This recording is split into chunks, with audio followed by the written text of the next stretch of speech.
Solo Sikoa declares war. Solo turns on Roman Reigns. Bloodline begins to collapse. Roman Reigns under attack. SmackDown war erupts. Make sure you subscribe and hit the notification bell so you never miss an update.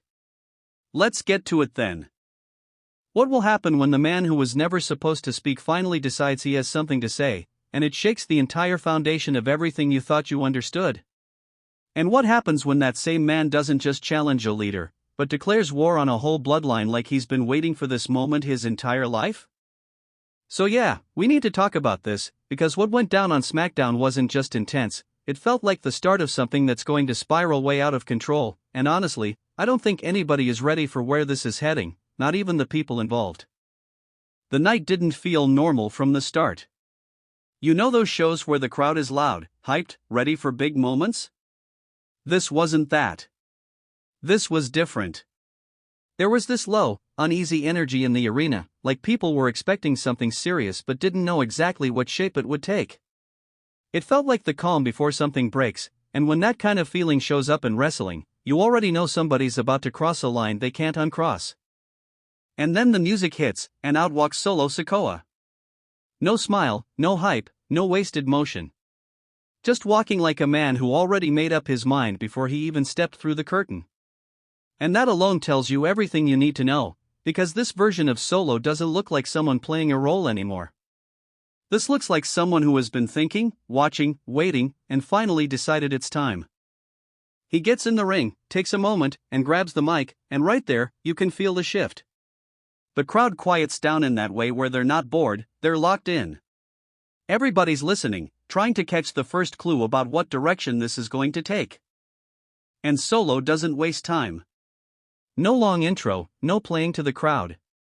He goes straight to the point and calls out Roman Reigns.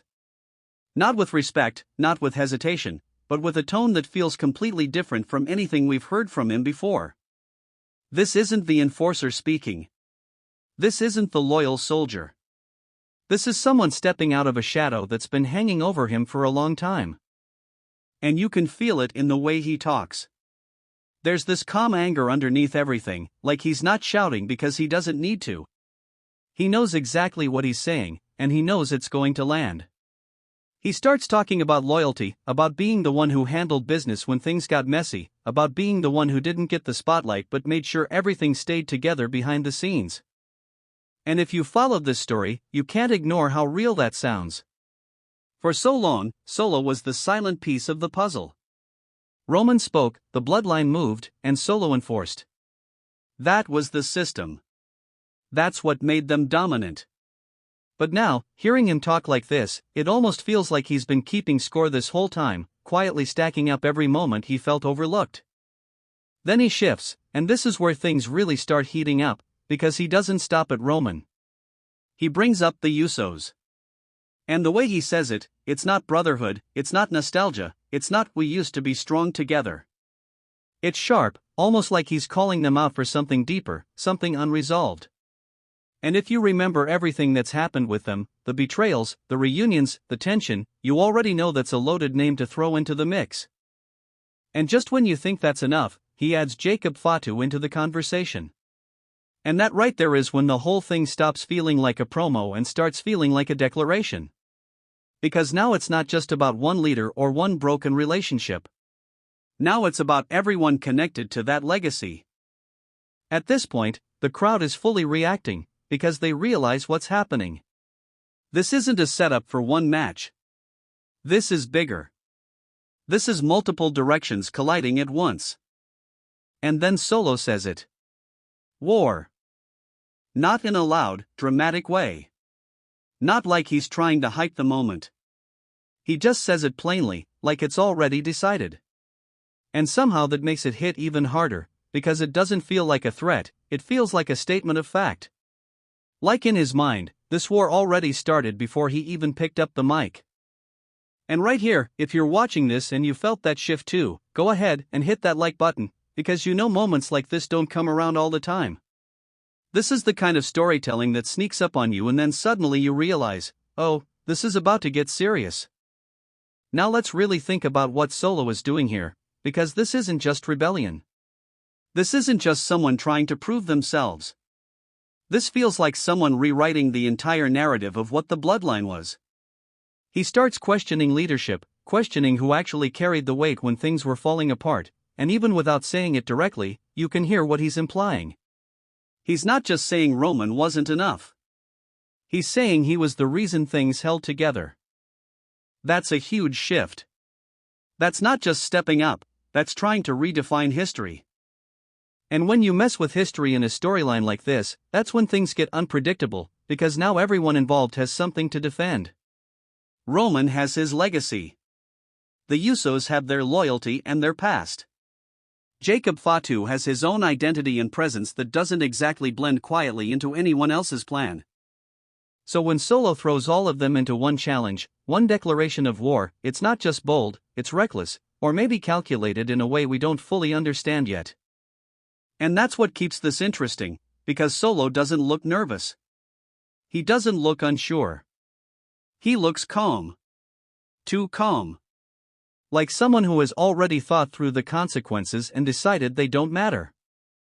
Or, and this is the other possibility, he hasn't thought about the consequences at all, because he's too focused on finally being heard. And honestly, that might be even more dangerous. Because when someone reaches that point, when they stop caring about what happens next, they don't hold back. They don't play safe. They go all in, and that's exactly the energy Solo is giving right now. And imagine the reactions that are coming. Roman Reigns hearing this, someone who built an empire on control and acknowledgement, suddenly being challenged not just physically but historically. The Usos, who have already been through loyalty tests, betrayals, reunions, now being pulled back into another conflict that feels even more personal. Jacob Fatu, who doesn't exactly strike anyone as the type to sit back and let someone else dictate the direction of chaos. This isn't going to stay a one-man statement for long. This is going to pull everyone in, and when it does, it's going to explode. And that's the beauty of this moment. It doesn't feel scripted in the usual way.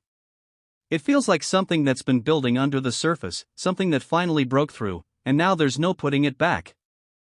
So now the big question is, who responds first? Does Roman come back and try to reassert control? Do the Usos step in and try to balance things or make it worse? Does Jacob Fatu jump straight into the chaos like he's been waiting for an excuse? Or does Solo strike first again and push this even further before anyone else can react? Let me know what you think, because this could go in so many directions, and that's what makes it exciting. Drop your prediction in the comments. I want to see who you think is about to take the first real shot in this war. Because make no mistake, this isn't about a match anymore. This is about identity, about respect, about who really holds power when everything starts falling apart. And when wrestling leans into that kind of story, when it's not just about wins and losses but about pride and perception, that's when it hits differently. And Solo walking away the way he did, calm, focused, like he just said what needed to be said and nothing more, that's the image that sticks. Not shouting, not celebrating, just leaving like a man who knows something the rest of us don't. That's what makes this feel bigger than a moment. It feels like the beginning of something that's going to stretch across weeks, maybe months, something that's going to keep